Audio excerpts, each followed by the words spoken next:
dell'uomo si perdono nelle note dei tempi, dove con passi inesorabili seppur lenti l'evoluzione prendeva per mano i primati, forgiando l'anima dei nostri umani antenati. Dai primati, maledetti, discendenti siamo diretti dai primati, maledetti, scimpanzé parenti stretti.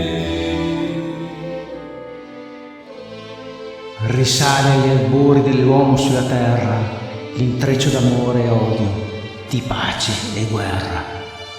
E del divenire amante, vittima o carnefice, il fiume Congo fu inconsapevole artefice, allorché le sue rive divisero i primati, cangiando l'evoluzione per i nuovi nati.